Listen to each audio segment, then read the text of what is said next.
Passen 9 minuts de les 12 en punt del migdia. Seguim en directe al magazín de Ràdio Sant Feliu. I ara volem parlar de patrimoni. Per què? Perquè en un moment en què el creixement urbà i la pressió immobiliària transformen ràpidament les ciutats metropolitanes, la preservació del patrimoni arquitectònic i paisatgístic doncs, és un repte clau per municipis com la nostra ciutat, com Sant Feliu de Llobregat. Més enllà de la conservació d'edificis singulars, es tracta de protegir la memòria col·lectiva, la identitat local i l'equilibri també amb l'entorn natural. Avui volem parlar amb dues veus implicades, l'arquitecta Núria Feijóo i Antolín i la Maria Rosa Rodrigo Lázaro, vinculada a la Coordinadora de Patrimoni i Paisatge, per analitzar precisament l'estat actual d'aquesta salvaguarda i els reptes de futur. Molt bon dia a totes dues i benvingudes al programa. Bon dia, Sílvia. Molt bon dia. Què tal, com estem? Bé. Sí? Bé, però en la lluita, Bé, diguéssim. Bé, però una mica preocupades. Exacte. Molt Sí. bé. Bueno, ocupades. Ocupades. Sí, ocupades Sí, no, fent una jo mica de difusió. Jo preocupades. Jo preocupada més aviat, sí. Jo tenia una amiga que em deia, no et preocupis, ocupa't, perquè la preocupació és el que ve abans d'ocupar-se. Per tant, primer ens hem de preocupar, potser, Molt bé. i quan tenim aquesta preocupació, hem de donar el pas d'ocupar-nos d'ella. Molt bé. Molt bé. Això em deia la meva amiga. Sí. Vull dir que en tots els casos entenc que el vostre posicionament és lògic i normal.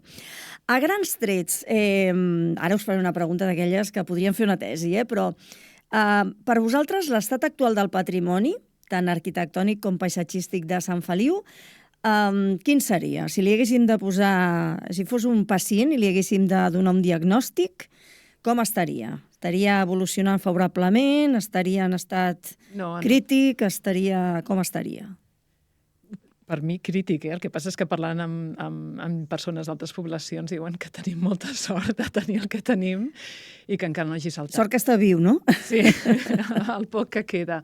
Però sí que és cert, i tens raó tu el que deies, no? Que cada vegada que hi ha un creixement urbanístic, en aquest cas ara, el tema del patrimoni o el tema del paisatge en general pues no es té en consideració. Ha passat sempre al llarg de la història. El segle XIX també va passar, el segle XX també, amb els anys 60-70 també, i ara sembla que tornem una altra vegada, no? A esborrar.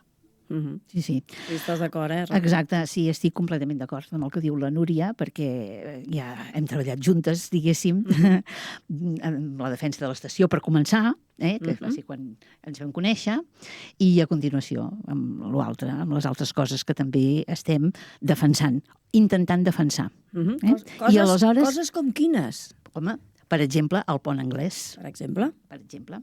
Després, jo, que habito en una de les cases del passatge Fargues, també estic amoïnada perquè, és clar, resulta ser que per qüestió del Pla General Metropolità, que farà que desapareguin els jardins que tenim totes les cases al davant de les nostres cases. Val? I, clar, i llavors hi ha unes qüestions patrimonials que volem que es conservin. Per exemple, en els jardins tenim uns bancs modernistes que volem que es conservin. És a dir, no en el mateix lloc, lògicament, però, clar, aleshores es necessita treure'ls, portar-los en un lloc segur que puguin lluir, sobretot, no per quedar-nos, diguéssim, sinó això altre, diguéssim, o bé en el Parc Nadal, o bé allà on sigui, diguéssim. Molt bé. No, molt bé. De fet, us volia preguntar quins elements patrimonials considereu avui dia més vulnerables aquí a casa nostra.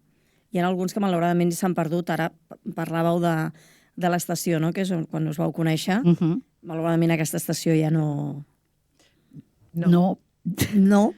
Vulnerables, ara parlaré que corren risc, el pont anglès, i ara sí, sense anar més lluny aquí, les obres de la plaça de la Vila, perquè tenim un jaciment arqueològic en potència i podies destinar poc, per no dir zero, a investigar una mica el que... No, que ja que ho aixeques tot, aprofitar per aixecar aquesta plaça. Doncs mirar les traces que hi ha, no? El que pugui haver-hi. Que segur que hi ha cosa. Segur? Sí. Sí. I concretament, en el passatge a Fargues, nosaltres tenim la casa número 8, que és el xalet d'en Carles Fargues, que és una joia del racionalisme. Val? I aquest xalet està ja a punt de ser tirat a terra, diguéssim, perquè, en fi, perquè la gent no el coneix. Perquè la gent no el coneix, Clar, i perquè les monges que són les propietàries, fins ara són les propietàries, les monges hospitalàries del Sagrat Cor de Jesús, que són les mateixes que van heredar el Pins d'Or, aquell edifici extraordinari que tenim allà, doncs no han fet mai res com a conservació, ni d'aquest edifici, ni dels jardins d'altres cases tapiades. Tenim 3 cases tapiades en aquest moment, val? I no fan res en la seva conservació. És a dir, millor dit, un cop l'any fan venir un equip de jardiners, perquè està clar, els hi diem amb tanta fulla morta... Per una qüestió de salubritat, no? De salubritat únicament. Però, esclar, jo, que sóc la que tinc el contacte amb el nostre administrador, senyor Baliño, clar, li dic, per exemple, home, però és que heu de fer venir en els serveis de jardineria com a mínim 2 cops l'any, perquè, clar, les persones que tenim jardí ja sabem el que comporta tenir un jardí. S'ha d'anar retallant les fulles mortes, s'han d'anar traient moltes coses, etc. Però no hi ha res a fer, Vull dir que fins que no és el mes un mes abans de les revetlles, aleshores venen, perquè, clar, hi ha el perill de que un coet... En aquest cas, no per un tema de salubritat, sinó de seguretat. De seguretat, exacte. Bueno, en fi, i a més a més, doncs aquesta vivenda, la racionalista, doncs sí, és una de les 3 que està tapiada, vale? I hi ha en unes condicions deplorables completament. I penseu que per mi és una meravella. Per mi és una meravella, perquè... Bueno, és única, és l'únic testimoni que tenim. És que us anava a preguntar, no?, que ara en comentàveu, no?, que potser està així perquè tampoc es coneix, no? Exacte, sí. Potser donem-la a conèixer, no? Expliquem una miqueta, perquè jo la desconec totalment, la història d'aquest passatge i d'aquestes cases. Sí, bueno, doncs tenen una història. Sí, de fet la Maria Rosa va escriure un article ara fa poc. Sí, en el Fet de Sant Feliu, el van publicar en el Fet de Sant Feliu. Exacte, perquè és que els Fargues van arribar aquí a Sant Feliu l'any 1907. Aleshores van comprar la tira de terrenys per sobre de l'estació, diguéssim, a la part nord, diguéssim, de l'estació. I a continuació, fins i tot l'any 22, l'actual passeig del comte Vilardaga va ser fet sobre dels terrenys que ells van cedir, van deixar, no sé, no? Però, esclar, i aleshores hi havia la primera casa, és la número 1, que és la de la família Fargues, que, bueno, estava feta amb vinacles, vull dir... El que coneixem com a Pins d'Or. No era aquesta, no era aquesta. Era la número 1 i la número 2. Val? La número 1 i la número 2. Exacte, que estaven connectades amb el pas a nivell del principi del passeig Comte Vilardaga. Aquestes són les primeres. A continuació, a l'any 25 o una cosa així, al final dels 20, al final dels 20, exacte, van fer la torre, que és el Pins d'Or, diguéssim, que va ser la casa de la família. Però, clar, resulta ser que el pare Josep Fargues Dei era el propietari, però el seu fill, que era el Carles Fargues i Bonell, doncs ell vivien, tots allà, però amb la salvetat de que, esclar, ell va morir jove, molt jove, a l'any 44, si no recordo malament. Estem parlant del fill. Del fill. I, clar, aleshores el fill havia ja fet un testament abans de casar-se, que deixava tota la fortuna aquesta a les monges hospitalàries. Però resulta que ell, al casar-se gran, doncs va anar a canviar el testament perquè a la seva senyora, aleshores, li toqués alguna part, no? D'això. I el dia que anava a canviar el testament, el va atropellar el tren. Vaja. Tenia una sortida especial, tenia una porta connectada. Col·laborat, això, Sí. Va canviar la història d'aquell tros. Exacte. No seria de les monges. Exacte. Clar, és a dir, no va poder fer el canvi de testament. I, per tant, les monges han quedat com a usufructuàries del pare, d'ell, que són les titulars del centre Pins d'Or.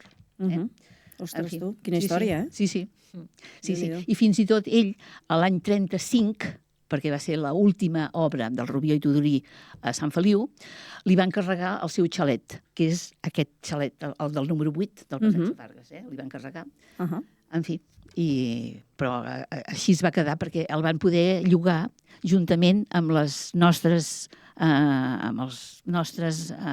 construccions, que són dues torres partides pel mig, que cada torre... Són bessones, Són bessones, sí. Cada torre té la capacitat per incloure una família a la dreta, una família a l'esquerra. I què feia? Ho llogaven, això? Ho llogaven, sí.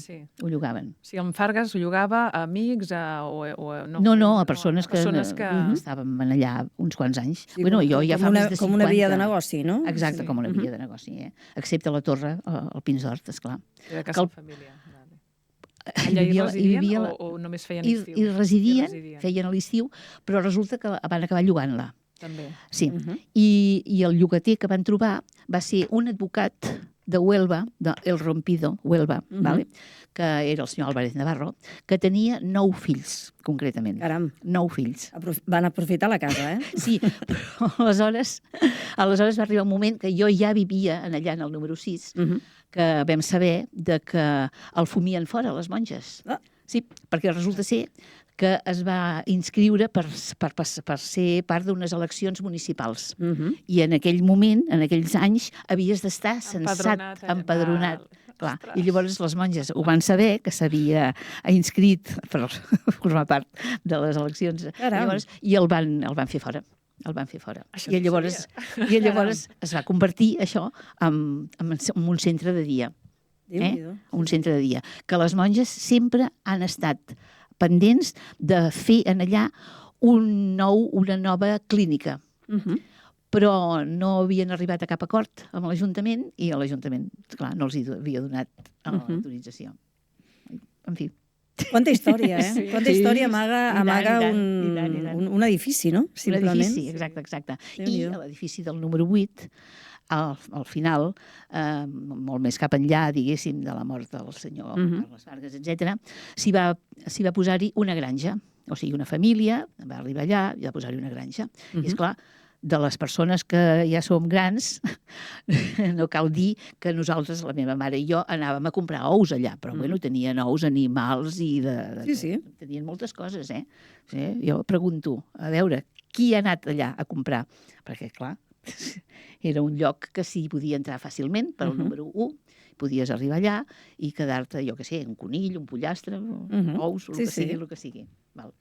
Fins ara, que esclar, que ja no serveix, diguéssim. Però està tot tancat, costa molt d'entrar. Sí, ara sí. Perquè, esclar, nosaltres que estàvem a peu de carrer, clar, teníem les coses penjades a peu de carrer. I va començar a desaparèixer coses. Quan la gent entrava i sortia, per aquí i per allà, van començar a desaparèixer coses. Una bicicleta, un calçat esportiu, etc.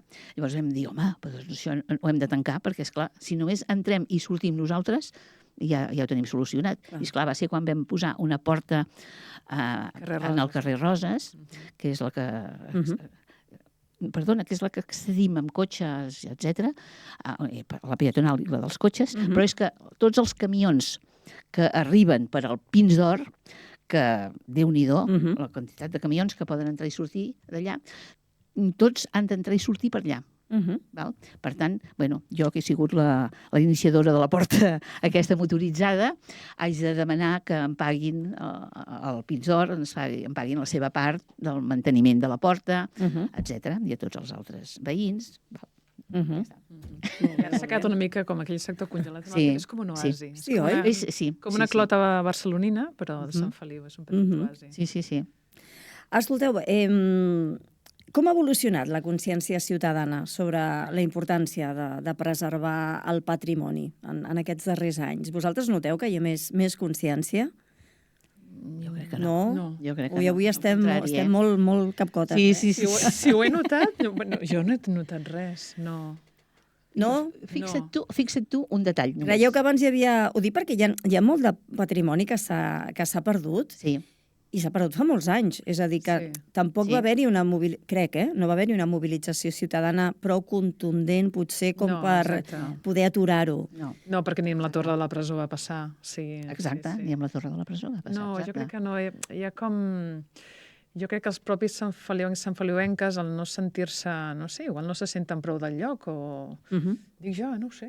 No ho sé, perquè tu, Núria, saps com jo, que un dia ens van apedregar estant a l'estació. per exemple. Ens van apedregar. No hi devia ser tu en aquell moment, però va passar un grup de nois i noies, grandets, diguéssim, que vam dir, però què fan? Què fan? Ens apedregaven, senzillament, vull dir, amb la falta de coneixement que suposa això. Clar, a veure. Sí.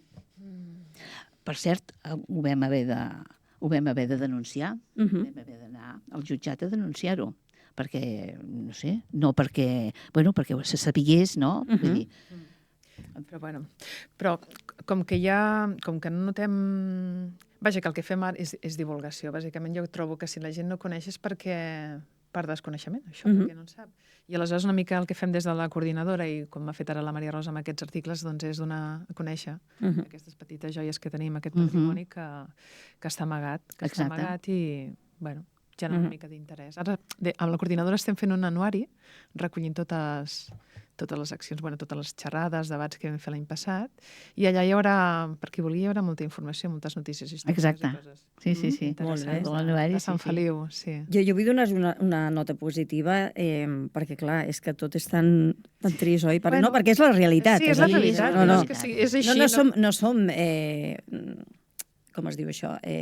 No som pessimistes, som realistes, i per tant, doncs, ho expliquem tal qual. Però jo vull pensar que potser tenim aquí a la ciutat també alguns exemples de bones pràctiques, no? O algun edifici, algun projecte que s'hagi rehabilitat o que hi hagi hagut alguna espècie de protecció patrimonial, no? Que ha fet que allò encara es preservi. Aquí no. A Sant Feliu no. No, si dic seriosament. Perdoneu que rigui, però he intentat posar la nota positiva, però veig que no me n'en surto. Per exemple, des del Palau Falguera, que és una rehabilitació horrorosa, nefasta als anys 90, que el Puntaire, que van deixar només la façana. Aquí, no sé, deixem només la closca, les façanes, com si fos el més important, i d'aquella manera, o aquí mateix, aquí, a Can Ricard. Què se n'ha fet a Can Ricard? Si només queden els murs, i d'aquella manera. Vull dir, no té cap mena d'encant, no sé. Jo ara en el que penso és en la nostra propera defensa del pont anglès. Resulta que el pont anglès, mira, avui justament he estat parlant amb el Jaume, que ens hem trobat, i jo li he preguntat, dic, i tu com ho veus això? Bueno, una persona del grup nostre, i em diu, malament. Dic, home, és que ara que l'Ajuntament ha dit que el trasllada, dic, com que el trasllada? Com que el trasllada? Diu, si jo vaig parlar amb una empresa de trasllats, que és la Mammoet, que és mamut en holandès, diu, i em van dir que com a mínim entre 1 milió i 2 milions d'euros costa un trasllat d'una obra d'art com aquesta, que és una obra d'art. Bueno, és un pont... Bueno, és irrepetible, sí. És irrepetible, vull dir. És irrepetible. De fet, és únic fins i tot a la península. Exacte. És el primer pont de 2 vies, preparat per salvar una riera i fet amb maó. Sí. I esbiaixat. I esbiaixat. I a més, si fixeu, quan arriba el maó a baix, a la pedra, hi ha unes pedres que fan de sòcol, i la pedra està tallada resseguint el maó. O sigui, és una virgueria. Una obra... És una obra d'art. Sí, d'enginyeria. Vull dir que seria impossible ara, a dia d'avui, fer això. En fi, oi? Bueno, també és l'únic testimoni que ens queda del pas del ferrocarril per la nostra ciutat. És l'únic pont que queda, perquè l'estació ja no hi és, aleshores és com l'únic testimoni. Sí, que per això volem que es conservi, perquè a més les obres d'art s'han de conservar. Sí, bueno, pot ser en els seus llocs on van ser fetes. L'estrany que ja no s'hagués tingut en compte d'inici, no? El fet que no estigués catalogat en aquest pla de catàleg que ja havia farà 50 anys, doncs, clar, quan fas un projecte nou, aquestes preexistències, que el bonic és tenir-les, no? Afegir-les, posar-les dins el projecte, doncs es treuen fora, no? És com si ni existís. I arrel de la pressió i arrel de que sí que suscita com un interès, doncs l'Ajuntament ha dit, bueno, doncs el mourem. Sí, això ho ha dit per fer-nos callar. Sí, però tenim clar que no el mouran. O en tot cas sortirà una consulta de moure'l costa tant, enderrocar-lo costa Pasqual. Votació, què voleu? Exacte. Com l'estació. Com a l'estació, igual que l'estació. Sí. Què us fa més mal? Les pèrdues irreversibles que hi ha hagut o les oportunitats desaprofitades? Ostres, les oportunitats desaprofitades. Clar, la segona... La segona, claríssimament, Claríssimament. Sí, perquè el que ja no hi és, ja no hi Déu. és. No passa res, no, ja està. És a dir, que considereu que hi ha hagut molts moments que es podria haver fet alguna cosa i que no hi ha hagut voluntat. No hi ha hagut voluntat. Mira, concretament... Però ara sí es podrien fer i no es fa. Exacte. Concretament, què anaves a dir? Concretament, que nosaltres vam estar en contacte amb Adif. Vull dir, a través del Jaume, justament, avui li he preguntat quantes vegades vas estar parlant amb Adif? Amb Adif Madrid, amb Adif Madrid, perquè, clar, té la seu social a Madrid, val? I aleshores vam estar parlant i ell, i Adif ens va contestar, ens va respondre i ens va dir, bé, diu, és que diguéssim que nosaltres, els Adif, vam proposar a l'Ajuntament de mantenir l'estació. Sí, els hi cedien fins i tot. Els hi cedien a l'estació.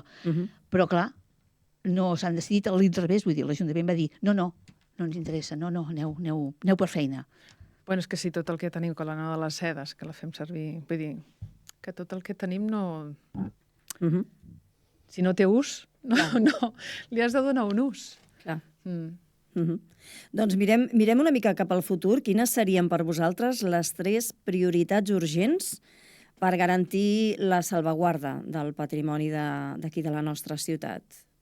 Si n'haguéssiu de dir 3 prioritats, quines serien? Una entenc que és el pont anglès. Sí. No? Sí. Pel que m'expliqueu? Sí. La Samsung, la cinta transportadora.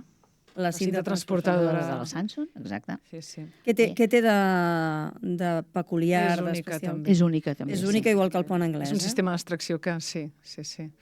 I a part és testimoni de tot el... D'allà es va treure tot l'àrid per fer tot el formigó de... Vaja, és la cantera de tot el boom dels anys 60-70 que es va construir gràcies a aquella cimentera. Sí.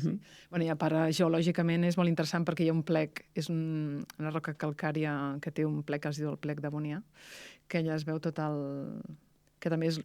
Gràcies a la cantera, gràcies a l'explotació, es pot veure aquest. És una classe de geologia, exacte. Sí. Molt bé. Aquest seria el segon. I el tercer? Jo crec que el tercer podria ser... Els jardins de Can Farga. És a dir, jo crec que, com es diu el projecte, la Rambla Reial... No, el Rambla Major. La Rambla Major. Sí.